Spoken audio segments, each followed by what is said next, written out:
আজ এই রেসিপিটি বানাবো, খুব সুস্বাদু একটি রেসিপি। আমাদের একটু কম খাওয়া হয়, কিন্তু আমার দারুণ লাগে খেতে। খুব সহজে কিভাবে খাওয়া যায়, এটা একটা গ্রামীণ জিনিস। আসুন দেখুন, ভিডিওটি স্কিপ না করে দেখুন। এই হলো আপনার কচুরলতি। কচুরলতিটা খুব ভালো মতো পরিষ্কার করে আমি ধুয়ে জলে একটু বয়েল করে নিলাম। আর এদিকে চিংড়ি মাছগুলো ভালো মতো পরিষ্কার করে তারপর কী করলাম, একটু ভেজে নিলাম। মানে এটা কিন্তু আপনার ড্রাই চিংড়ি যেটা, সেটা।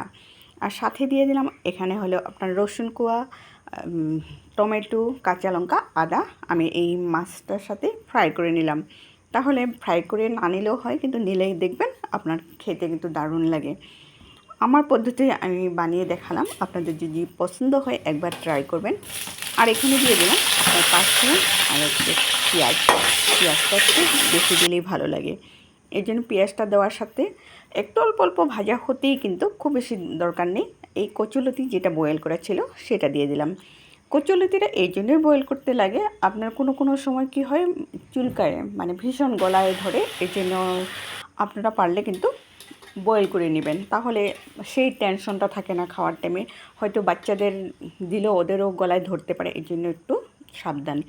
আর এই যে মাছ, টমেটো টমেটোগুলি, এগুলো কিন্তু গ্রাইন্ড করে নিলাম। একবারে মিহি পেস্ট করবো না, একটু জাস্ট গ্রাইন্ডারে 2-3 বার ঘোরালে যেতটুকু হয় সেইভাবে করে নিলাম। তাহলে কী হয়, আপনার টমেটো, মাছের দানা সবই থাকে, খেতে কিন্তু দারুণ লাগে।